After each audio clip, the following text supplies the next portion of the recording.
Hi friends, today in this video I'm going to talk about why it took me so long to start homeschooling. So if that interests you, stick around and enjoy the video.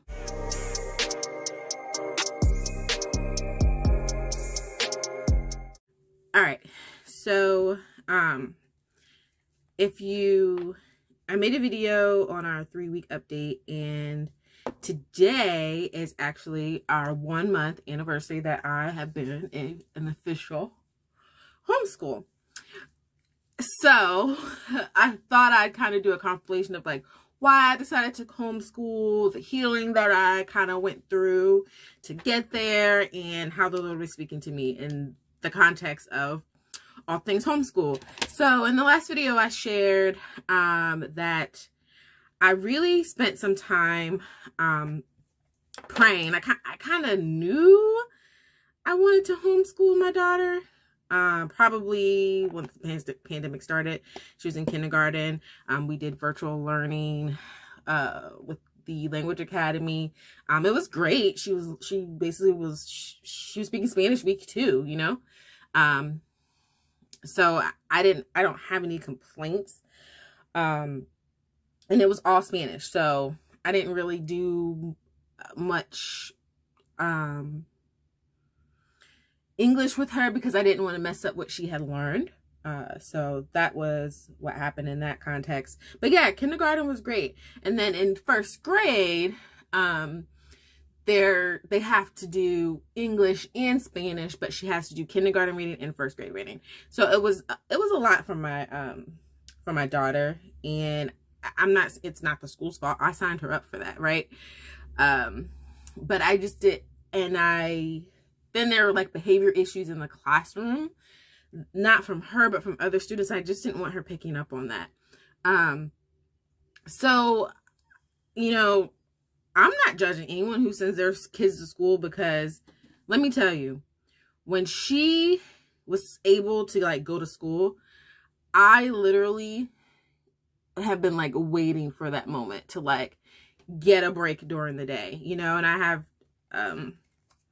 2 other kids as well, but I was like waiting. I was just so excited to be able to like get rid of a kid. So I understand the break that is needed. And then also, like, I did not have the best like situation growing up. So there's a lot of things that I was like healing from, just from my childhood and just being from a parent, like just being a parent. So I was thinking, wow, really, what do you want to add homeschooling on top of all of that? You know, like, underneath on top of the trauma that you are trying to heal from yourself. So that was kind of like one of the reasons why I was like, okay, wait, I don't think I can do this whole homeschooling thing. So I just going through the healing process. I've been going through the process of just searching my heart, making sure that I wasn't romanticizing about something that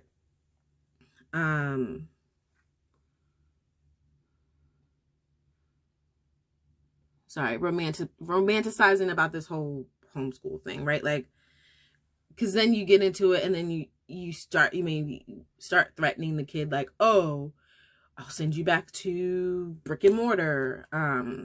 And that's not the heart that I wanted to do that in. So I just had to really make sure that I was coming from the right place. And guys, I am a math teacher by trade, a high school math teacher. So, you know, I teach upper level. I can teach all the way up to calculus. And reading was intimidating to me, especially, you know, those years where they are learning all of those, all the foundational stuff. Like, that's not my thing. Like, I would get the kids and they'd know how to read. They'd know some math skills. I can do math all day long, but can I really teach reading? So I was like really questioning myself with that. And I wanted them to be bilingual. You know, the Lord did show me, you know, the children who I have, you know, and them being bilingual is going to be important. Well, and I just really think being bilingual is good regardless if you are, it's going to be good whatever you do in life, right? It's going to help you. And then I just really loved her school. Everyone was really nice. It was really like a family. And then I always just thought that, like, okay, I don't want to ruin them. I don't want to yell. I don't want to fight. I was just thinking that it was going to be a bad experience. Why? I don't know. Because it's not even like that's how I parent. Do you know what I mean? I was fearful that we wouldn't be able to afford a curriculum. And that's still something that God is working on me with, because you don't need all the bells and whistles. You can just keep it simple. I knew for me, I could do math. That's just my thing. You know, and this is not a prerequisite to be able to homeschool, but I'm a math teacher. So I know what kids need for that. But the reading is where I was like, I need someone that's I need a program that's going to hold my hand, that's going to help me not get frustrated with her when she's not, you know, catching on to something, or something that's going to review with her, something that kind of tells me exactly what to do, because that was like the most intimidating thing to me. And it homeschool doesn't have to be burdensome. And that was just something that the Lord had placed on my heart about how to kind of do this thing, right? And he even kind of led me to the curriculum to use to do that, because, you know, we don't have a lot of funds to just try different curriculums. And that's how I know the Lord just really wanted this for us, because we don't have funds to just keep trying different curriculums. Sorry, I get emotional because the goodness of the Lord, I just can't contain it sometimes. But yeah, God just really, he was really just looking out for your girl. And then just like when my daughter was in school, I just found it not annoying, but I was just very concerned that the curriculum was not really conforming to her, and that she had to conform to the curriculum. And that's what kind of broke my heart early on, was that she was not, like, she couldn't be herself. She couldn't learn the way that she wanted to learn. It was kind of like, this is what the school is providing, this is what she gets. And I'm not knocking the school. Listen, she's bilingual week 2 kindergarten. So that's not, you know, not any dig to the school, but there are just things that I noticed that didn't really fit with her.